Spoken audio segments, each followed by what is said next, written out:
Trooper Emily Davis had always been a dedicated officer, driven by a sense of justice that had guided her through the toughest of times.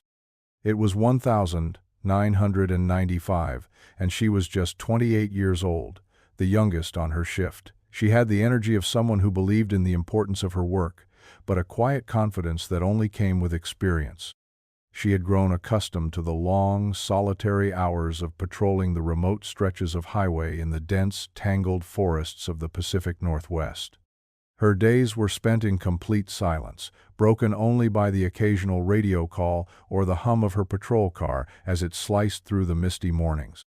The beauty of the land had always been her companion, though it was often haunting in its solitude. That morning was no different.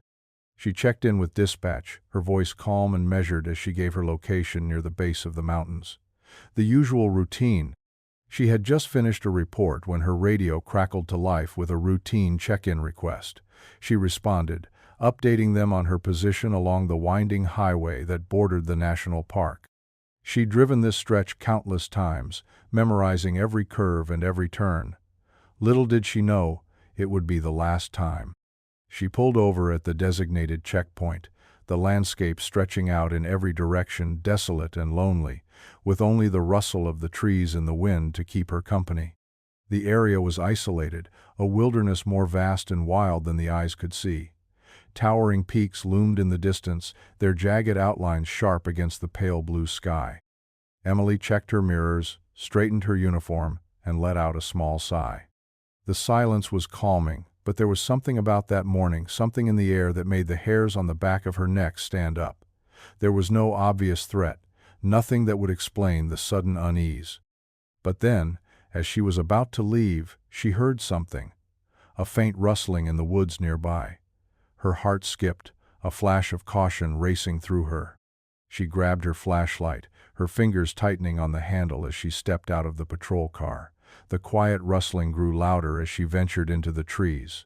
She was met with only shadows and the soft sounds of nature. She scanned the area, but there was nothing, no sign of life. The strange feeling didn't go away, but Emily dismissed it. Her shift was almost over, and there was nothing to fear in the wilderness. The radio crackled again just as Emily was about to leave the wooded area. "Trooper Davis, do you copy?" The voice was distant, static, filled. She responded, but there was no answer. A few moments passed, and then another call came through, but this time there was no crackle. No sign of the usual exchange. It was just silence. A silence that would linger for far too long. Dispatch repeated her name, but it was clear that Emily had not responded. Concerned, they tried again and again, but still nothing. Hours passed with no sign of Emily. A missing trooper was never a good sign, especially when it was one of their own. A search was initiated immediately, though it started with little more than the bare minimum. A few local units joined the search, scouring the area around her last known position. No footprints were found near her patrol car, no sign of a struggle or disturbance. The forest remained eerily still. It was as though Emily had simply vanished, without a trace. Days turned into weeks. The media picked up the story, but there was nothing new to report. The woods remained silent. Friends, family, and colleagues were left with nothing but unanswered questions. Emily had been a good cop, a good friend. What had happened to her? The rumors began to spread. Some said she had run away, others believed she'd been taken. There was even talk of a conspiracy of things she had seen, things she wasn't supposed to. The search was expanded, but the area remained as untouched as the day Emily disappeared. The lack of any real evidence left investigators grasping at straws. A call was made to Homeland Security, but even their involvement yielded no new clues. Despite the effort, nothing significant had been discovered. The disappearance of Trooper Emily Davis remained a mystery, as chilling and as haunting as the dense woods that swallowed her whole. No one could explain it.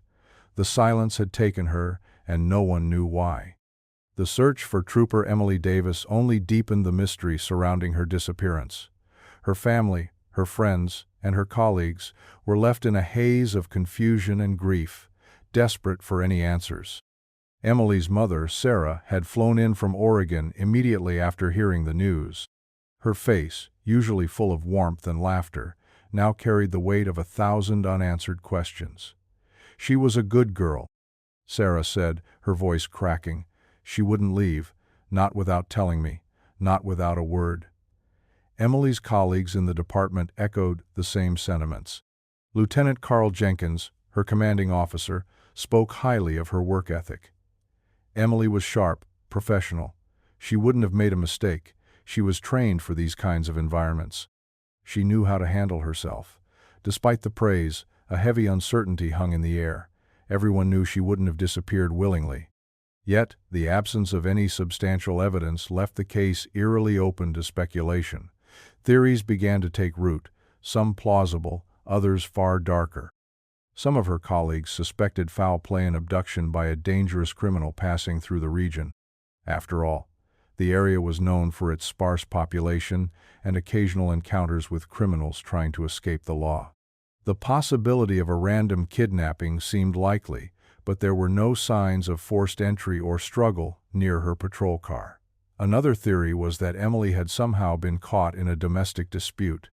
Some whispered that her personal life, a mystery to many, might have played a part. Could someone close to her have been involved?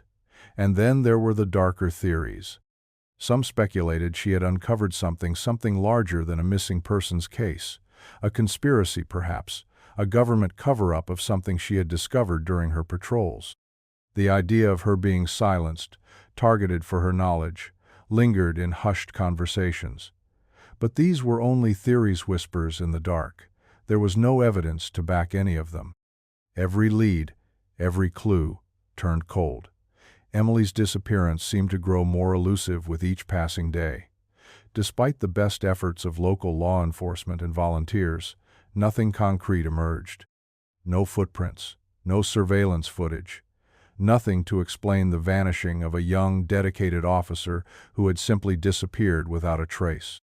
As the years passed, the case of Trooper Emily Davis was buried under layers of cold, unresolved investigation. The once vibrant efforts to find her dwindled to a few scattered searches, conducted more out of routine than hope. The department, now focused on newer cases, allowed Emily's disappearance to slip from the forefront of their priorities. A few new leads appeared over the years, but each one quickly dissolved. The evidence was always lacking, the explanations too far-fetched. Emily's case became just another unsolved mystery, another name in a long list of disappearances that had no answers.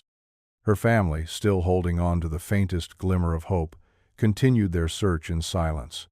Sarah Davis, once an advocate for the investigation, had taken to traveling to the area every year, walking the dense trails near where her daughter had last been seen.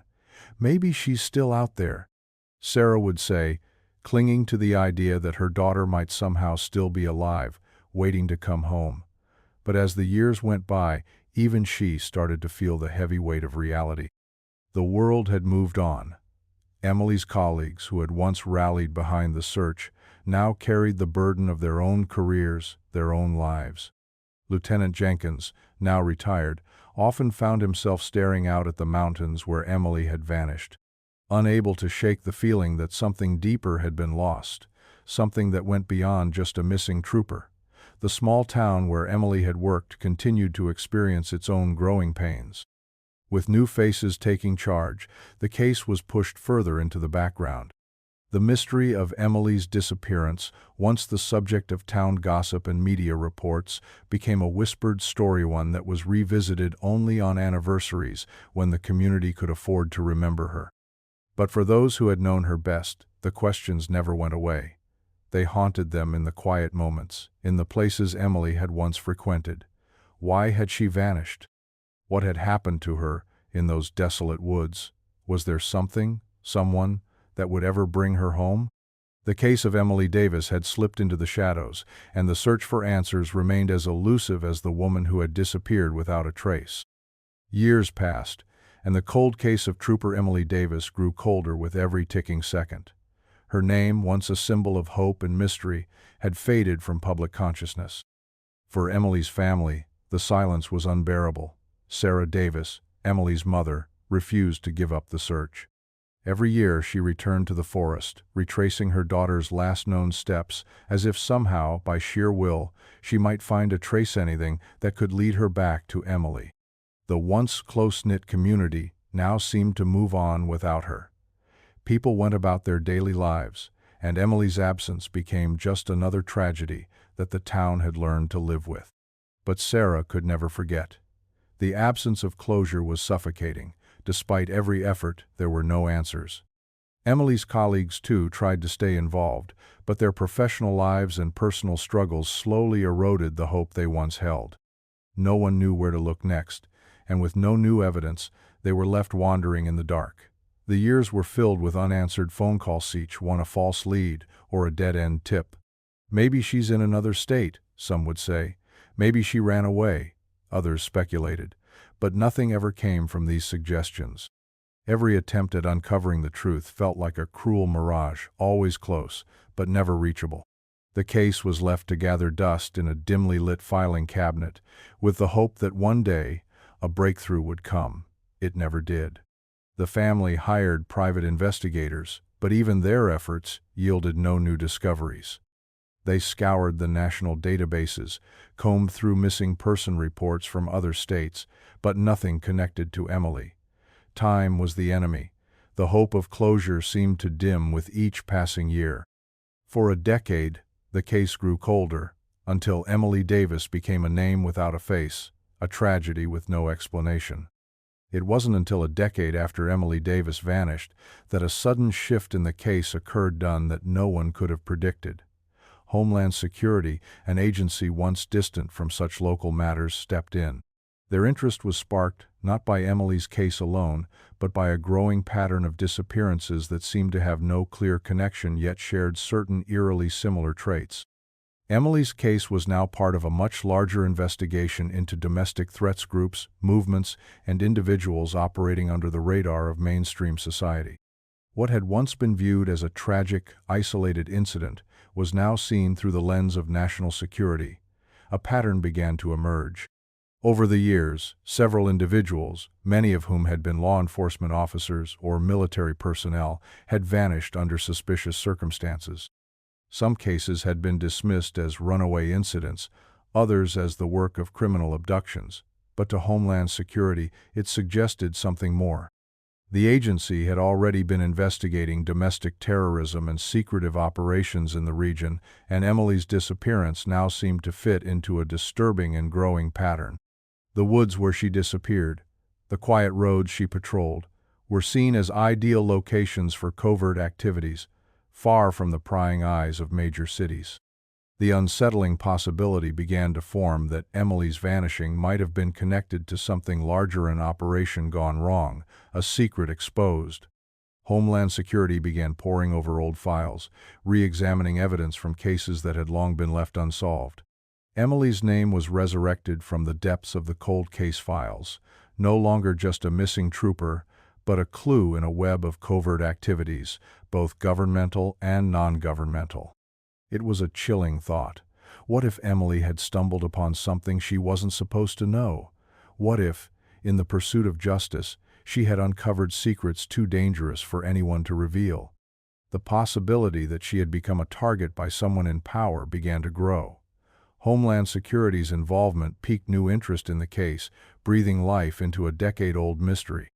Emily's disappearance was no longer just an unresolved personal tragedy, was a piece of a much larger, darker puzzle. It was the discovery of a new lead, seemingly unrelated at first, that reignited the investigation into Emily Davis's disappearance. It came to light during the routine review of an unrelated Casian investigation into the suspicious activities surrounding a small militia group operating near the national parks. As Homeland Security agents pored over documents and witness statements, one report caught their attention. A cryptic message was buried in the margins of a routine police document.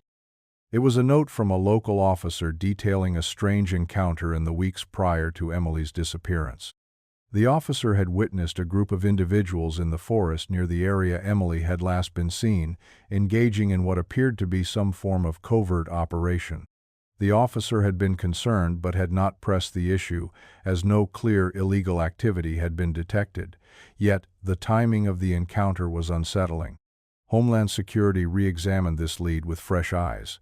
They realized that this encounter, buried in an overlooked police report, might have been the key to Emily's vanishing. The group, which had been under observation by the local police at the time, seemed to have ties to larger underground movements that had begun to gain traction in the region. The agents cross-referenced this with another police report that detailed a vehicle sighting near Emily's last known location, matching the description of a car once linked to an unnamed government contractor. The connection was faint, but it was enough to spark a new line of questioning. What if Emily had stumbled onto something much bigger than a random act of violence?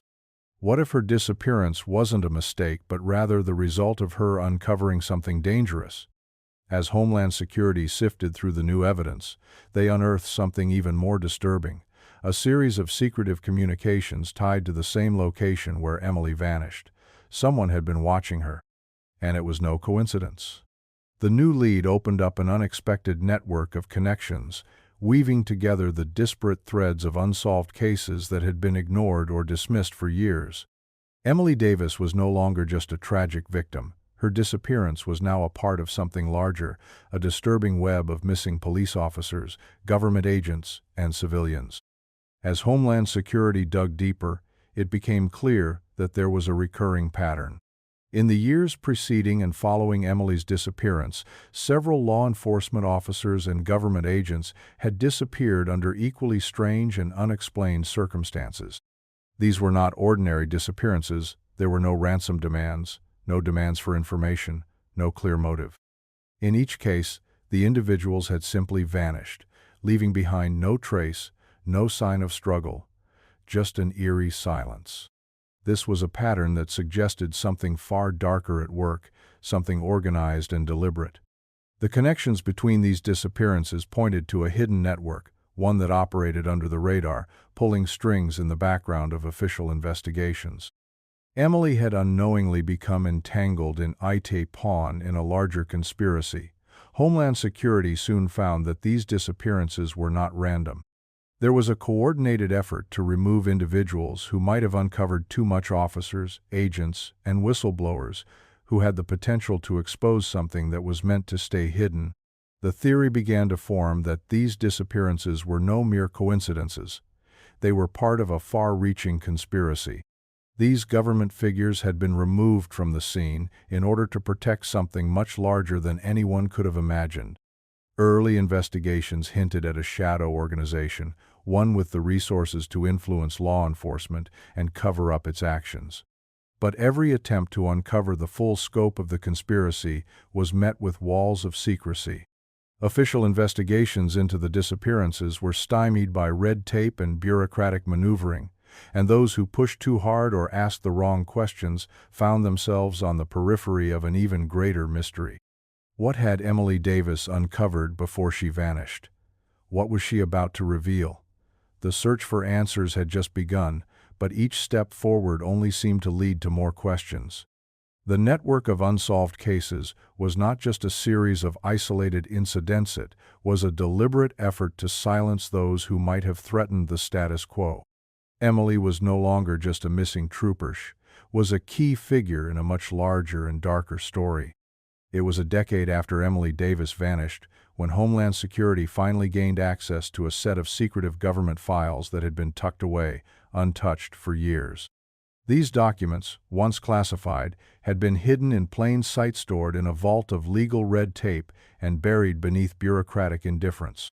What they uncovered would change the course of the investigation forever. The files didn't just contain old reports about Emily's disappearance. They contained disturbing evidence about a much larger covert operation that had spanned years, and which Emily may have unknowingly stumbled upon.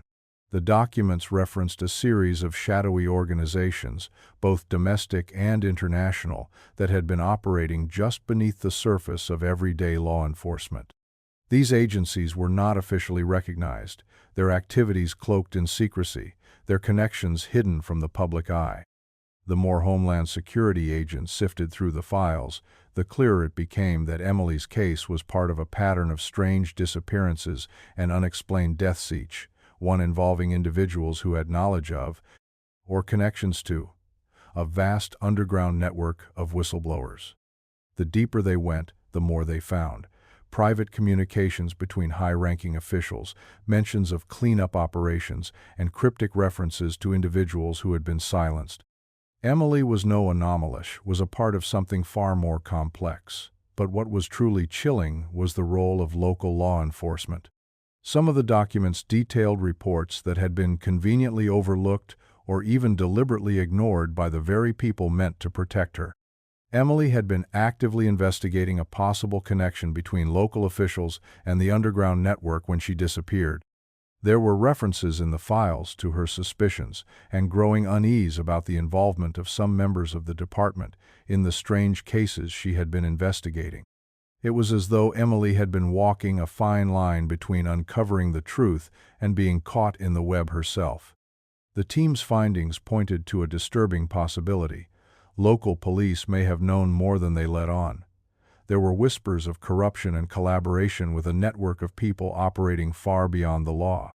What role had they played in Emily's disappearance? The more they uncovered, the more it became clear that the case was not just about one missing trooper. It was about an entire system of power that had kept its secrets buried for far too long. As Homeland Security delved deeper into Emily Davis's case, they realized they didn't just need to understand the events surrounding her disappearance, they needed to understand who she had been. They needed to find the missing pieces of her life that had been carefully hidden from the public eye. Emily had never been a particularly open person about her personal life. She was known as dedicated and professional, someone who kept her focus on the job. But as the investigation unfolded, it became clear that there were layers to Emily's life that no one had ever truly understood. Emily had maintained close relationships with a few select people in her life, but they were always shielded from public view. As the team pieced together her past, they uncovered a web of hidden friendships, complicated romantic entanglements, and personal struggles that may have influenced her decisions. One of the most surprising revelations was her close relationship with a former colleague, now retired, who had been the one person Emily had confided in about some of the cases she was investigating. This person, known only as Agent K, had worked alongside Emily in the same department. He had been a mentor to her, but their relationship had gone beyond mere professional boundaries. There were rumors of a deep, unspoken bond that may have crossed into something more. Could this relationship have been part of the reason Emily was targeted? Or was it simply a deeper connection to the network she had been unknowingly uncovering? The personal struggles she faced also began to surface. Emily had been under pressure for months leading up to her disappearance, dealing with the stresses of her job, strained family dynamics, and a growing sense that she was being watched. A series of cryptic letters sent to her home in the weeks before she vanished hinted at her growing paranoia. The letters contained strange, unsettling messages about trust and betrayal. Her mental and emotional state had become frail. Could this have played a role in her disappearance? But there was something else, something even darker. Emily had uncovered connections between her department and individuals with questionable ties to extremist groups and shady organizations. It was clear now. Emily had been unknowingly targeted because of her knowledge. Her curiosity, her probing into the truth, had made her a threat. It wasn't just about finding the truth for the public, it was about preventing her from ever revealing the truth that could unravel the whole operation. Emily's background, her determination, and her willingness to uncover the darker side of her profession had made her a target for something far greater than she could have ever imagined. It was a stroke of luck, or perhaps fate, that the team uncovered Emily Davis's personal journal during a routine search of archived materials related to her case. The journal, a weathered leather-bound book, had sat untouched for years. It was believed to be lost, discarded during the initial investigation. But when it resurfaced, it quickly became one of the most vital pieces of evidence in the case. At first glance, the journal seemed like an ordinary record of a young officer's life. Emily had filled the pages with mundane entries, appointments, case notes, brief thoughts about her day. But as Homeland Security began sifting through the pages, something far more significant emerged. Hidden among the lines were cryptic messages, disjointed, scribbled notes in the margins of ordinary reports, strange symbols that seemed to form patterns when viewed together. It was as though Emily had been trying to communicate something, a warning that only became apparent years later.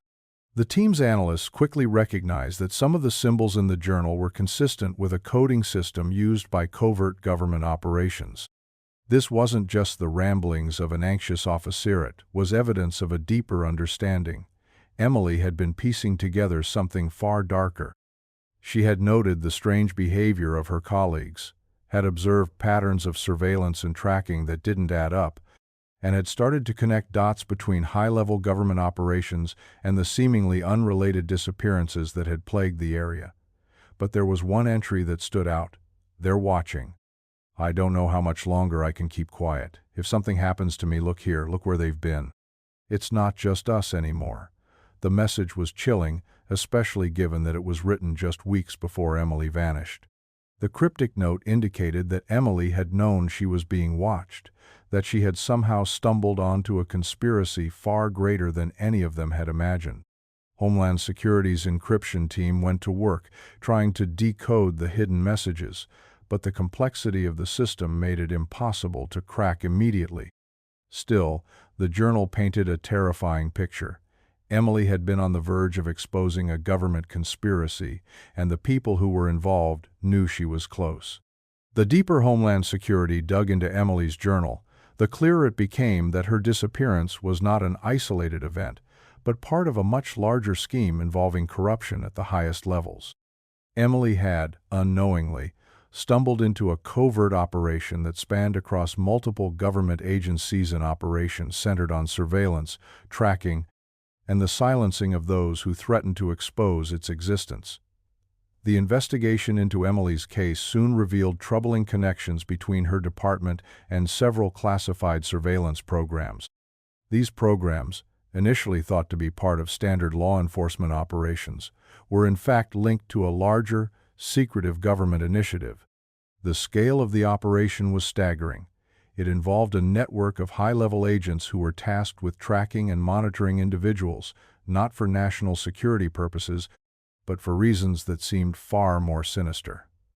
Emily's journal entries, when pieced together with new evidence, pointed toward the existence of a surveillance state far beyond what anyone could have imagined.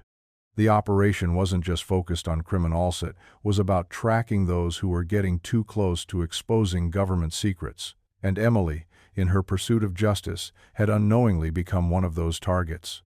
The connection between Emily's case and high-level corruption became undeniable as Homeland Security uncovered more classified documents detailing the scope of this operation. It wasn't just about monitoring individuals, it was about controlling them, manipulating them, and silencing those who posed a threat. These operations had been running under the radar for years, protected by layers of secrecy and red tape. But the investigation soon revealed something even more unsettling. There were individuals within Emily's own department who were complicit. Agents who had worked with her had been compromised, involved in the very conspiracy she was unknowingly investigating. Some had been recruited to help with surveillance efforts, others had turned a blind eye to what was happening under their noses.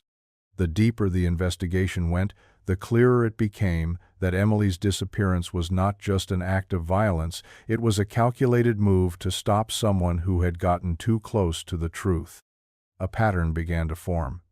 Emily had discovered something she wasn't meant to, and those involved in the operation had made sure she would never reveal it. But as more secrets were uncovered, it became clear that Emily's case was only the tip of the iceberg. What they had stumbled upon was a vast network of corruption that stretched far beyond local law enforcement. The truth, hidden in plain sight for so many years, was now beginning to surface. As Homeland Security's investigation into Emily Davis's disappearance continued, the team began to trace secret communications and underground connections that were intricately tied to the case. What they uncovered was nothing short of chilling: an expansive network of government agencies, covert operations, and missing personnel that spanned far beyond what anyone had imagined. Each new lead they followed revealed a deeper layer of secrecy, pulling them further into a web of deception. The connections between Emily's case and these covert operations had been carefully hidden, buried beneath layers of bureaucracy and deception. But as the team sifted through thousands of encrypted communications and cryptic reports, a disturbing pattern began to emerge.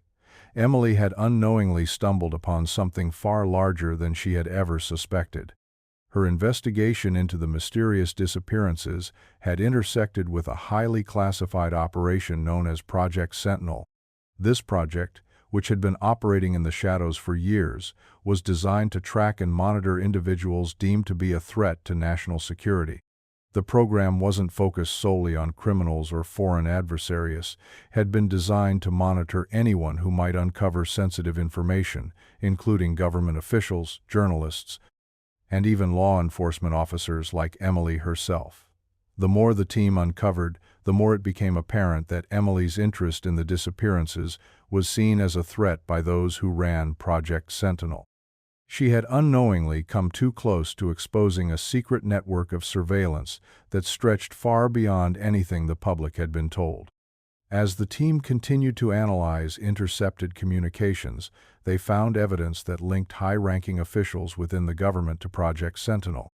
These individuals had ensured that the program remained hidden from the public eye, using their influence to bury any investigations that came too close to uncovering the truth. Emily had been one of those investigators, and when she came too close to exposing the truth, she was eliminated. The web of secrecy was vast, and Emily had been caught in its snare without ever knowing it. The deeper they dug, the more evidence they uncovered. The investigation had just begun, but the team knew they were no longer dealing with an isolated case. This was part of a much larger conspiracy that had been operating with impunity for far too long. With the hidden network and the covert operations slowly coming into focus, the investigation into Emily Davis's disappearance shifted toward those who might have had the means, motive, and opportunity to silence her. The more the team looked into Emily's case, the more they realized that the suspects weren't just random criminals or external forces, they were within the system itself. Detailed profiles of potential suspects' colleagues, politicians, and covert agents began to take shape. Each of these individuals had some level of access to the sensitive information that Emily had been investigating, making them prime candidates for those who might have orchestrated her disappearance. The investigation delved into the possibility that the very people Emily had worked alongside could have been involved. There was one name that kept resurfacing: Lieutenant Carl Jenkins, Emily's commanding officer. On the surface, Jenkins had always appeared to be a loyal and supportive colleague, but the deeper the team dug into his background, the more questions arose. Jenkins had been in close contact with several high-ranking officials within Project Sentinel, and his name had appeared in several classified documents that linked him to the covert operations Emily had begun to uncover. Was he merely an unwitting participant, or had he been complicit in silencing Emily? The investigation didn't stop with Jenkins. The team also began to focus on several individuals who had been involved in the oversight of Project Sentinel, individuals who had the authority and resources to ensure that anyone investigating the program would be removed from the picture. These people were well connected, operating within a powerful circle that controlled the flow of information.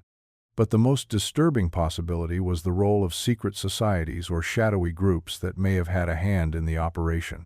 There were whispers of a group with ties to the highest levels of government, a group that had been manipulating events from behind the scenes for decades. The team knew that Emily had likely uncovered something she was never meant to find, and her disappearance was the direct result of her persistence. As the investigation moved forward, the team understood that the suspects in Emily's case weren't just a few rogue individuals, they were part of a much larger, more dangerous network that stretched to the very heart of the government. The investigation had just uncovered the tip of the iceberg. The deeper they dug, the more they realized that the people responsible for Emily's disappearance had been playing a much bigger game all along. The passage of time had not dulled the sharp edge of Emily Davis's disappearance. In fact, The longer it went unsolved, the more urgent the need to revisit the events of that day became. Homeland Security's fresh approach meant that every detail was scrutinized once more. The day Emily vanished had been like any other, calm, routine, and isolated.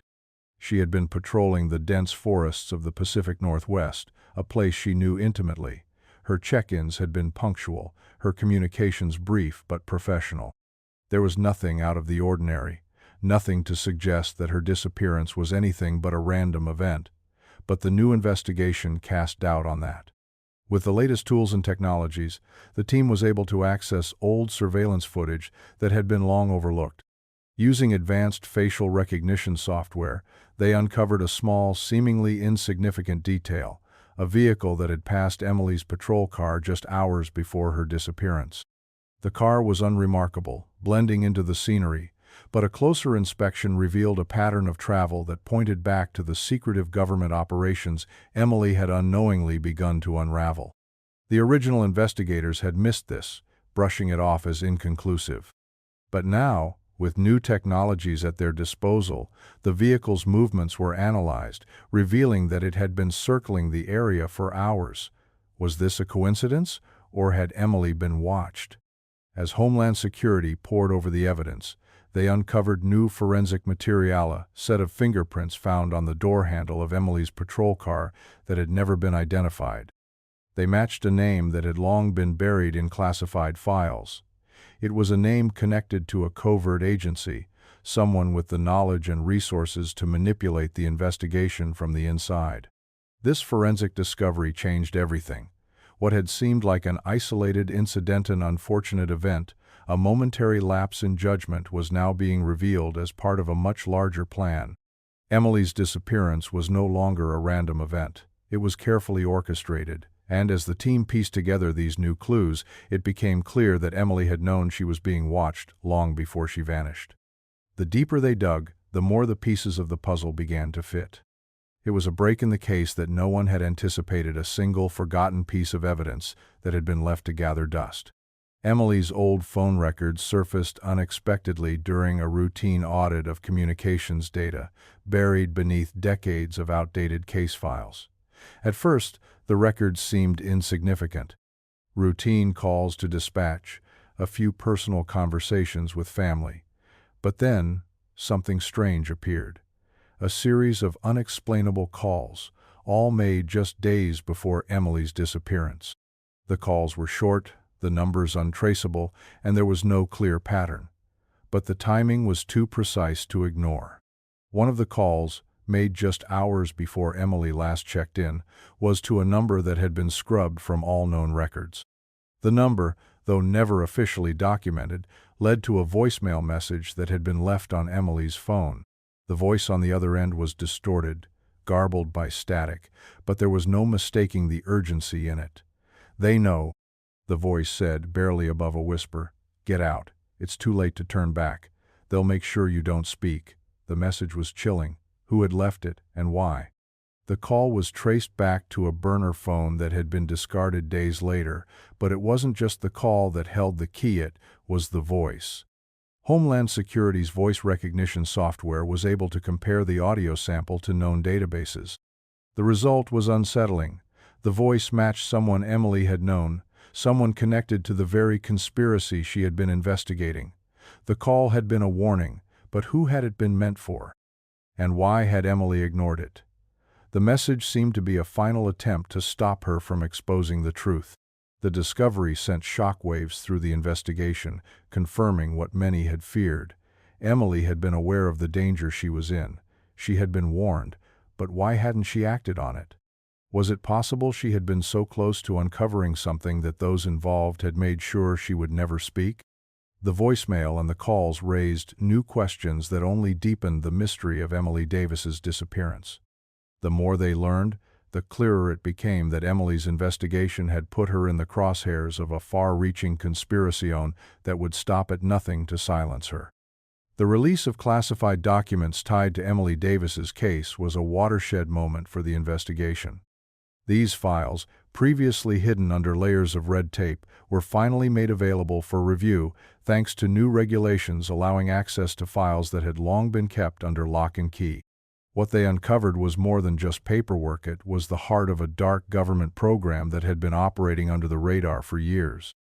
The documents revealed a disturbing connection between Emily's case and a highly classified government initiative known as Project Sentinel. The program was designed to track individuals deemed high risk, those who might uncover sensitive government operations, whistleblowers, or anyone considered a potential threat to national security. Emily's name was listed among several others who had been flagged under the program, though she had no idea she was being watched. What was most shocking, however, was the mention of a secretive government facility that seemed to be central to the program. The files contained references to containment zones and re-education centers, facilities that were designed to house individuals who had been removed from society due to their knowledge or perceived threat. There was a vague, cryptic reference to Emily's possible relocation to one of these facilities shortly after her disappearance, but the information was incomplete. No specific details were given about where she might have been taken, only that she had been processed and moved to a secure location. The implications were horrifying. If Emily had been taken by a covert government program, what had happened to her? Had she been silenced permanently? The documents were clear. Emily had been caught in a web much larger than her initial investigation had suggested. It wasn't just about a missing officer, it was about a systematic effort to control those who threatened to expose the truth. The release of these files confirmed that Emily's disappearance had been part of something deliberate, something far more sinister than anyone could have imagined. As Homeland Security's investigation into Emily Davis's disappearance progressed, it became evident that the covert government program she had unknowingly uncovered was far more extensive than anyone had anticipated. What began as a seemingly isolated incident now appeared to be linked to a much larger conspiracy, a shadow network operating within the highest levels of government. The deeper Homeland Security dug, the more disturbing connections emerged. Several other disappearances, including those of high-ranking military officers, police officers, and intelligence agents, began to show a frightening pattern. Each of these individuals had somehow stumbled upon sensitive information that could threaten powerful government interests. Some of the missing had been involved in whistleblowing efforts. Others had raised questions about classified operations, and some had simply been in the wrong place at the wrong time. What was clear was that these individuals had been removed with precision, their cases buried under layers of misinformation and cover-ups. As the team pieced together this web of disappearances, they began to see a direct link between Emily's case and other unsolved mysteries that had plagued the country for years. But it wasn't just about silencing individuals, it was about controlling the narrative. The government was hiding something vast and dangerous, and Emily had unknowingly gotten too close to the truth. The breakthrough came when a set of previously sealed documents surfaced, linking the conspiracy to a recent, high-profile event, a massive government surveillance program that had been uncovered by an investigative journalist. The journalist's reports had been discredited, but the documents showed that the program designed to monitor American citizens had been operational for years before it was exposed. The connection between the program and the disappearances was undeniable. These high-risk individuals had been flagged not for their potential to harm national security, but because they had the ability to expose the hidden truth. The more Homeland Security investigated, the more they realized that the conspiracy they were uncovering was not just about power or control, it was about protecting a secret that could change everything. The web of corruption and deception ran deeper than anyone had imagined, and Emily's disappearance was just one part of a much larger plan to keep the truth buried. The search for the truth surrounding Emily Davis's disappearance took on a new urgency as Homeland Security's investigation entered a critical phase. The team had retraced every step she had taken in the days leading up to her vanishing, using the most advanced technology at their disposal to uncover any trace of her. The forest where Emily had last been seen, once a place of quiet isolation, now seemed to hold secrets in every shadow. The team scoured the dense terrain, revisiting the places she had patrolled. But this time, they had tools that the original investigators could never have imagined. Satellite imagery became their most valuable ally. High-resolution images of the region allowed them to track subtle changes in the landscape, new paths carved through the forest, disturbed soil, and signs of movement where there should have been none. What they found was unsettling.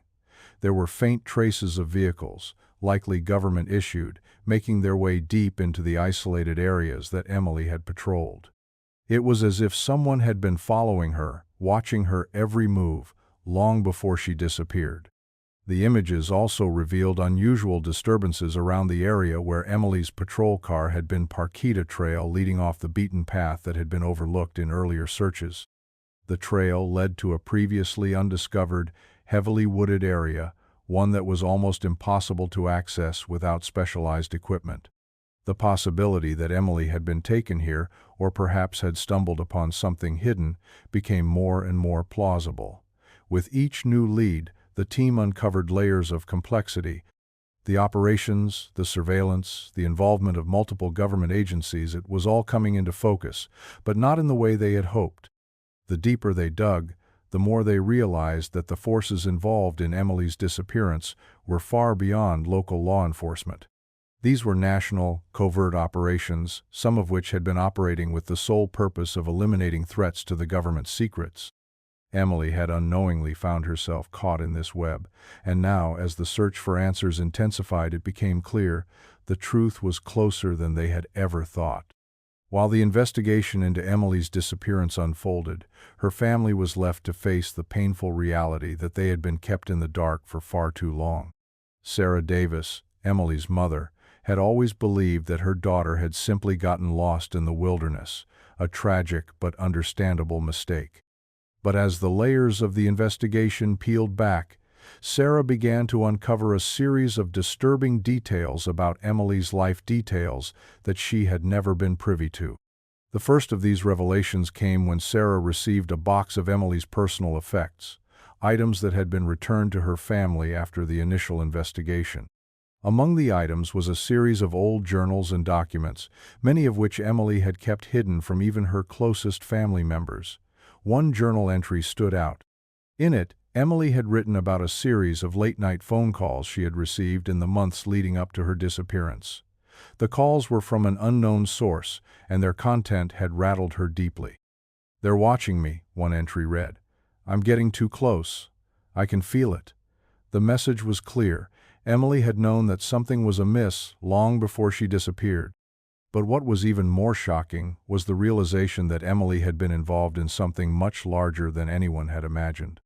As Sarah sifted through the papers, she discovered references to government projects that had been discussed in hushed tones and never mentioned at home.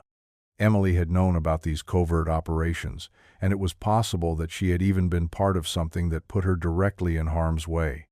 Emily's father, who had long been estranged from the family, also came forward with his own revelations. He revealed that Emily had been in contact with a retired government official shortly before her disappearance. This individual, whose name had never surfaced during the investigation, had allegedly shared sensitive information with Emily about the operations she had been investigating.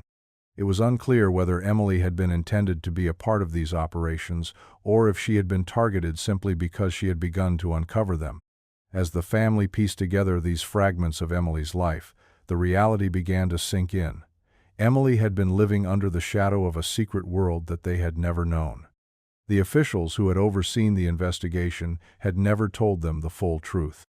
And now, as the investigation continued to unravel, it became clear that Emily's disappearance was not just an isolated incident, it was a part of a much larger, more dangerous story that had been hidden from her family all along. As the investigation into Emily Davis's disappearance continued to gain momentum, one breakthrough after another began to surface. The most pivotal of these was the release of surveillance footage and audio recordings from the days leading up to her vanishing. These recordings, long buried in forgotten archives, had never been fully examined during the original investigation. However, with new eyes on the case. They became the key to unlocking the mystery. The surveillance footage from a nearby gas station, just hours before Emily's final check-in, revealed something startling. A black SUV parked not far from Emily's patrol car. The vehicle had been parked inconspicuously at the edge of the station lot, and for reasons unknown, it had not been flagged or investigated at the time. A closer look at the footage revealed that someone had exited the vehicle and approached Emily's patrol car. It was unclear what the encounter had been about. There were no audio signals from the video, but the brief interaction seemed to spark a shift in Emily's behavior. She was seen checking her surroundings and looking over her shoulder several times, a telltale sign that she was on edge. What was so important about this brief meeting? What had the stranger said to her?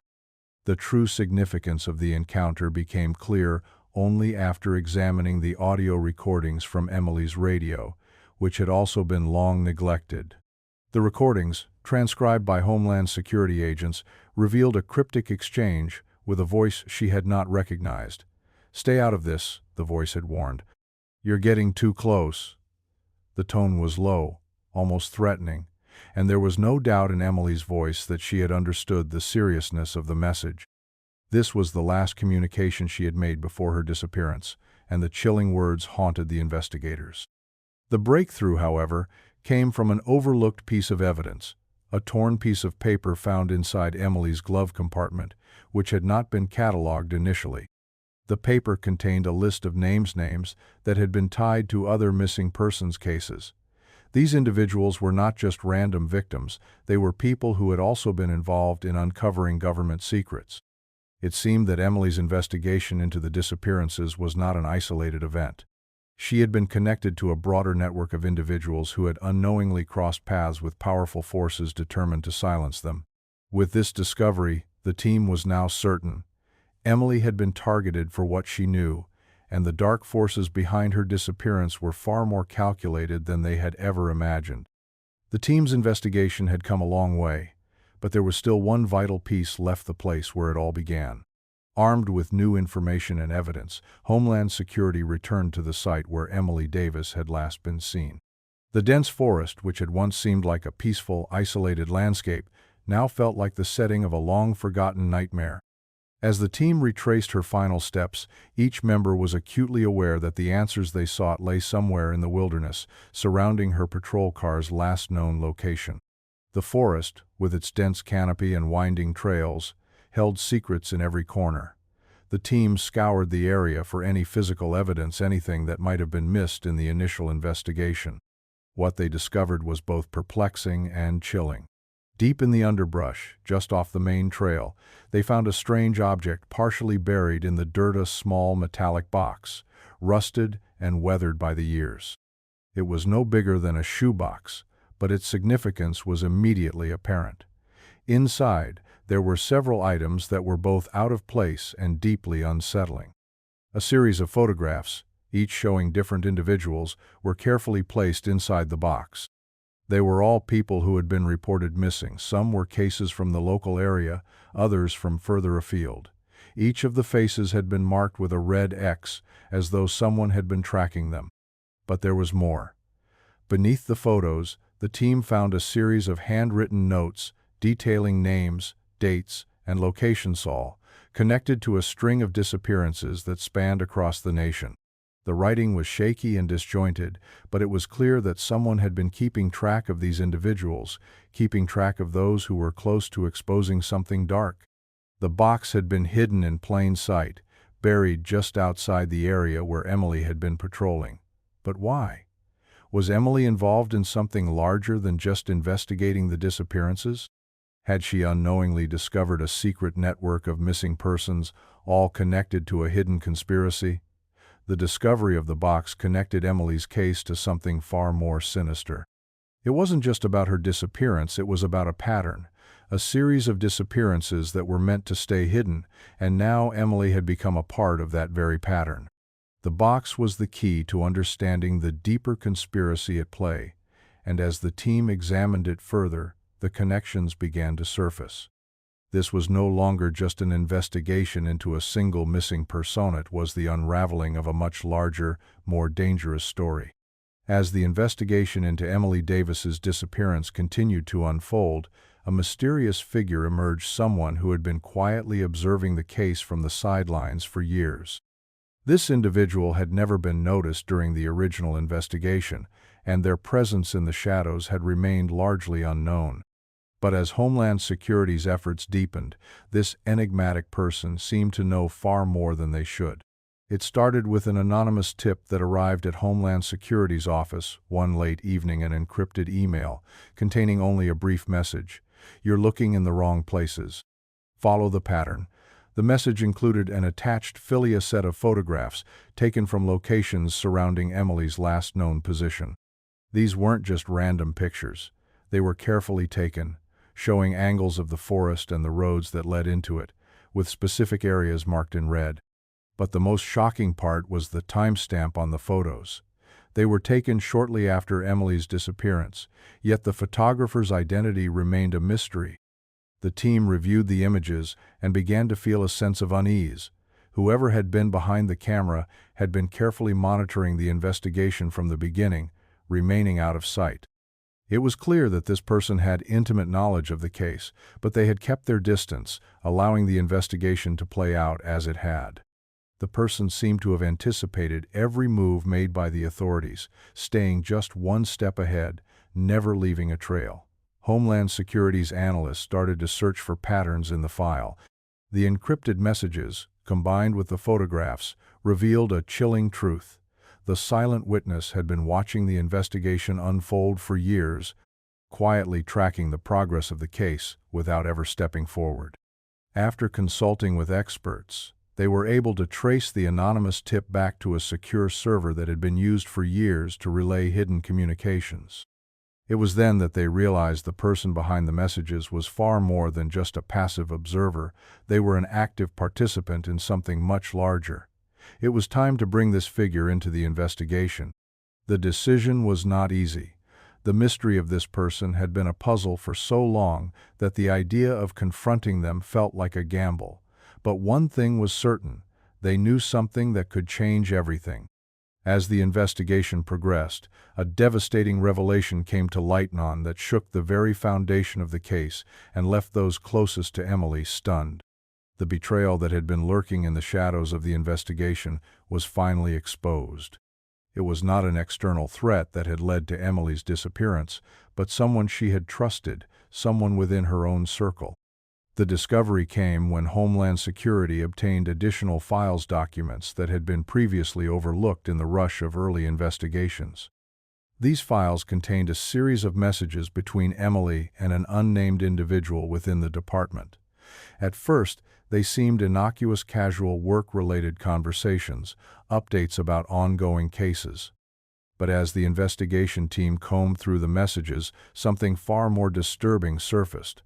One message stood out, one that had been sent just days before Emily disappeared. It was from a senior officer, someone Emily had worked closely with, someone she had confided in for years. The message read, "I think you're getting too close. You don't want to know what they're willing to do. It's better if you stop." The tone was warning, but the words were clear. Emily had been pushed to the edge of something dangerous, and someone within her own department had known exactly what was at stake. But it wasn't just the message itself that was unsettling. The officer had been involved in the early stages of the investigation into Emily's disappearance, and the file revealed that they had purposefully withheld crucial information that could have led to a breakthrough. It became clear that the officer had been complicit in keeping Emily in the dark, feeding her information while simultaneously guiding her toward a dangerous path. The weight of this betrayal hit Emily's closest colleagues hard. They had trusted this individual, worked alongside them, and relied on their judgment. To learn that someone so close to Emily had played a role in her downfall was more than they could bear. The emotional toll was overwhelming. The realization that someone within the department had allowed Emily to walk into a trap, knowing she might never return, turned the investigation into something far more personal. It wasn't just about finding Emily anymore. It was about uncovering the extent of the betrayal, about peeling back the layers of trust and loyalty that had turned toxic. The deeper the investigation went, the more it became apparent that the lines between right and wrong had blurred, and that the conspiracy that had led to Emily's disappearance wasn't just a web of shadowy government figures. It was woven with the threads of personal relationships, ones that had turned into dangerous conspiracies. The weight of the betrayal was felt deeply by Emily's family and colleagues, knowing that the person they had once trusted had played a part in one of the most sinister cover-ups they had ever encountered. It was no longer just a case of a missing officer, it was a case of betrayal from within, where the truth had been buried under the guise of loyalty and authority. The investigation into Emily Davis's disappearance had already unearthed shocking revelations, but nothing prepared the team for what they discovered next. The breakthrough came when a classified document, buried deep within government archives, mentioned a hidden research facility located in a remote, mountainous area. This facility, known only by a code name, had long been kept out of public knowledge, its existence suppressed under layers of secrecy. At first glance, the connection to Emily's case seemed tenuous at best. But as the team dug deeper, it became clear that this facility was not just a research lab, it was part of a covert operation involving advanced experiments and technologies designed for surveillance, tracking, and control. The more they uncovered, the more Emily's disappearance seemed linked to the lab. The research facility, situated far off the grid, had been conducting experiments on tracking technologies that could monitor individuals in real time, manipulating data to track movements without detection. It was the kind of operation that involved cutting-edge technology systems that could remain undetected by the average person, yet control and monitor their every move. Emily, in her investigative work, had likely stumbled onto this secret project. She had unknowingly begun to uncover the existence of these advanced tracking systems, which were being used not just for national security purposes, but for more sinister covert operations. The lab itself was shrouded in mystery, but the more the team looked into it, the more they found connections between the facility and the patterns of disappearances that had haunted the country for years. Emily's research had uncovered a piece of the puzzle something powerful people wanted hidden. The team knew they needed to get to the heart of the facility, but infiltrating it would be no easy task. The government had placed tight security around it, and any attempt to enter the lab would be met with fierce resistance. Still, the team's resolve was stronger than ever. Emily had gone missing for a reason, and the answers were waiting for them in that lab. It was time to take the risk and find the truth, no matter the cost. The moment the team infiltrated the secretive research lab, they knew they were about to uncover the final piece of the puzzle. Hidden deep within the facility's underground levels was a room filled with encrypted data files that had been locked away for years, documents that were never meant to see the light of day. With the help of advanced hacking technology, the team managed to access the information, and what they found sent shockwaves through the investigation. Among the data was a detailed file on Emily Davis, her name appearing in a series of reports connected to the covert tracking operations that had been running for years. Emily had been tracked, not just as a missing person, but as someone who had been unknowingly part of a larger experiment. The experiments had involved manipulating individuals, tracking them, observing their behavior, and testing new forms of surveillance technology on them. The lab had been studying the human mind's reaction to constant monitoring, and Emily had unknowingly become one of the test subjects. She had been flagged for her investigation into the disappearances, but her own involvement was much more than just a casual bystander. Emily had been under observation long before she went missing, unwitting participant in a dark government program. The files showed that Emily had stumbled upon the truth about the program, and when she did, her life was in danger. She had been removed from the public eye and taken to this secret facility to ensure she would not reveal what she had uncovered. The truth was out, and the realization was staggering. Emily hadn't simply disappeared. She had been silenced to protect a covert government operation. The experiments, the tracking, the surveillance, it was all part of a larger scheme that involved controlling individuals who posed a threat to national security or government secrecy. But the story didn't end there. Emily had been kept in the facility for years, her mind constantly monitored, her every movement recorded. She had been a prisoner of the state, isolated from her family, friends, and the world she once knew. The final reveal of Emily's fate was a bitter truth. She had been taken not just as a missing person, but as a victim of a government conspiracy that had been covered up for years. The team's investigation had finally reached its conclusion, and Emily's disappearance had been tied to a much larger, more complex web of covert operations. The truth about her fate was shocking, and the implications for national security were profound. The conspiracy had reached the highest levels of government, and Emily's case had been just one part of a broader effort to control the narrative and silence those who threatened to expose the truth. The team had uncovered the full extent of the operation, but the cost of that knowledge was high. Emily was no longer just a missing officer. She was a symbol of the lengths to which the government would go to protect its secrets. Just when it seemed that the investigation into Emily Davis's disappearance had reached its peak, a critical witness came forward, someone who had been hiding in the shadows for years, afraid to speak out. The witness, an anonymous former employee of the secretive government lab, had been quietly monitoring the unfolding investigation from a distance. For years, they had lived in fear of the powerful forces that controlled the covert operations Emily had unknowingly uncovered. But with the walls closing in, they knew it was time to come forward.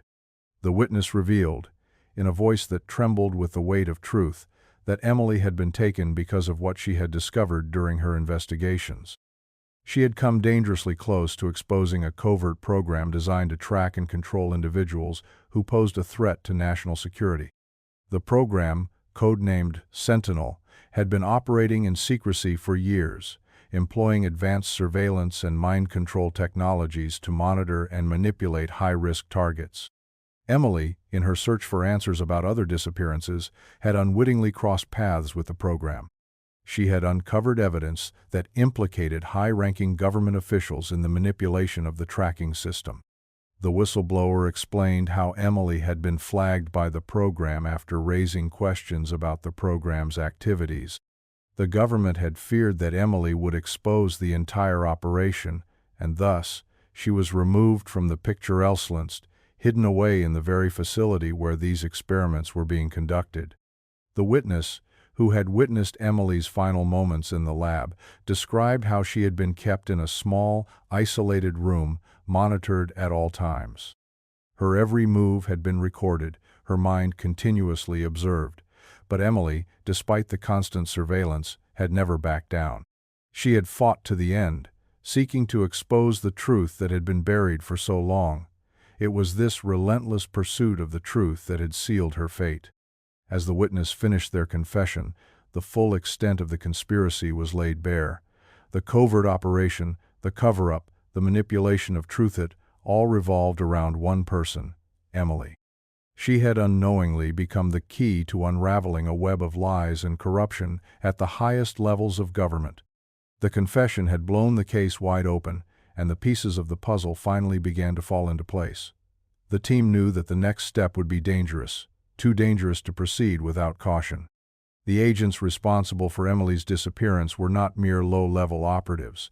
They were powerful figures entrenched in the system, individuals who would stop at nothing to protect their secrets. But Homeland Security was determined. The time had come to confront those responsible for the cover-up and bring them to justice. The confrontation began in the dead of night. Homeland Security had managed to track down the key players in the covert operation, individuals who had orchestrated the entire conspiracy, from the tracking program to Emily's abduction. The team knew that these individuals would not go down without a fight. They were powerful, well-connected, and ruthless. The location of the confrontation was a nondescript government facility, tucked away in an unassuming part of the city. The agents responsible for Emily's disappearance had long since erased any trace of their involvement, but the team had the evidence. They just needed to confront the culprits. When the team arrived at the facility, the atmosphere was tense.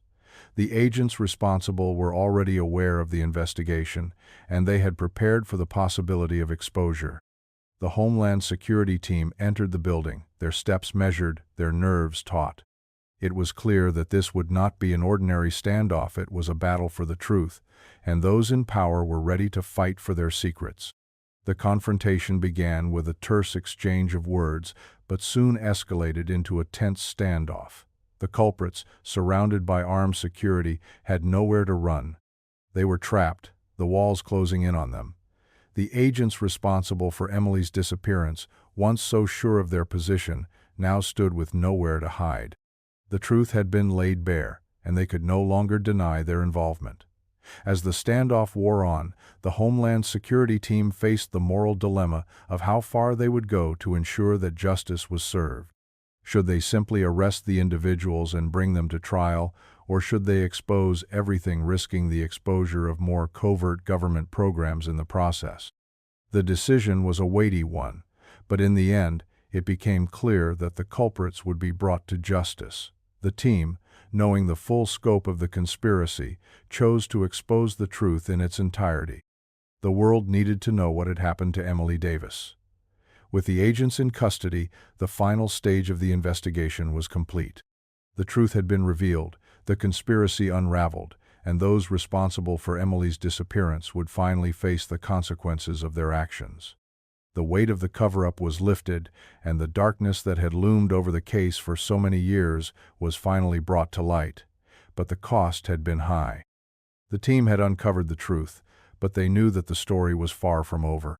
Emily's case had exposed just how far the government was willing to go to protect its secrets, and the echoes of her story would continue to reverberate through the halls of power for years to come. The exposure of the conspiracy that had led to Emily Davis's disappearance left a profound emotional toll on everyone involved: her family, her colleagues, and the investigators who had worked tirelessly to uncover the truth. For Sarah Davis, Emily's mother, the emotional weight was unbearable. The pain of knowing her daughter had been taken, manipulated, and used as part of a covert operation was a constant burden. Emily had always been her pride, and the truth about what had happened to her felt like a deep, irreparable wound. The relief of knowing what had happened, of finally uncovering the truth, was bittersweet. Emily's family could now mourn in peace, but the loss was still too great to fully comprehend.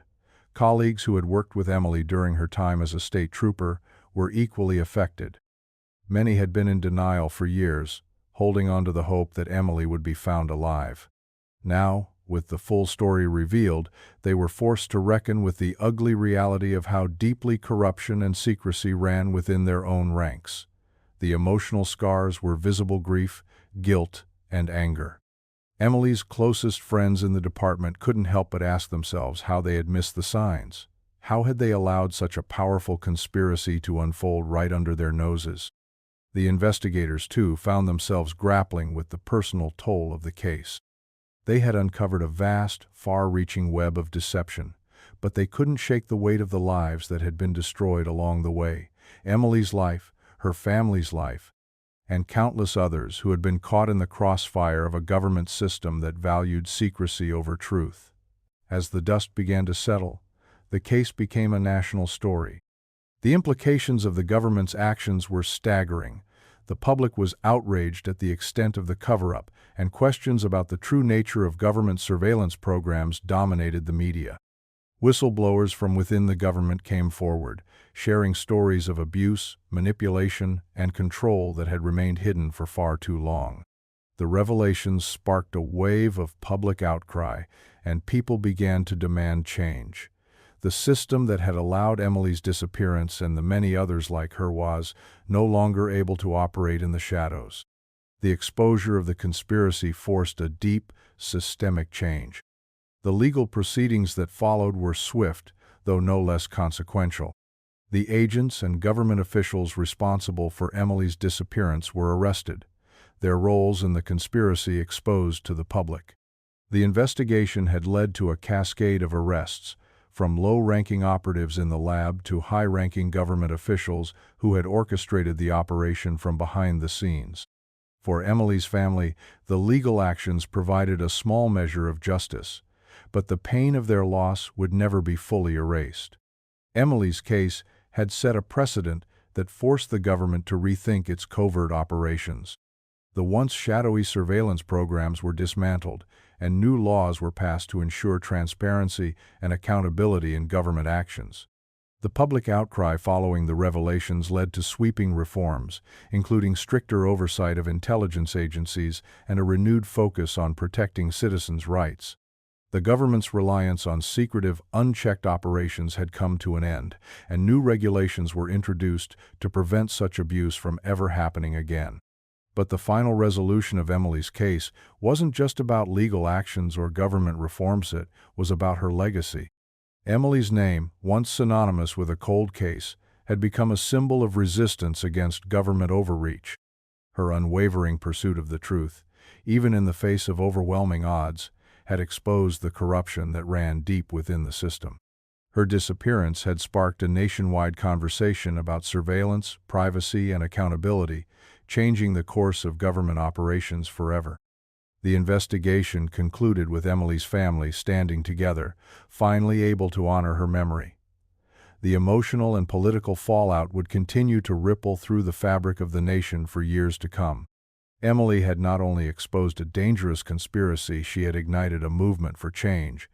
Her legacy lived on in the reforms that followed, in the public's newfound commitment to justice, and in the knowledge that, no matter how powerful the forces aligned against her, the truth would always find a way to surface. The investigation may have closed, but Emily's story had forever altered the path of history. This story was intense, but this story on the right-hand side is even more insane.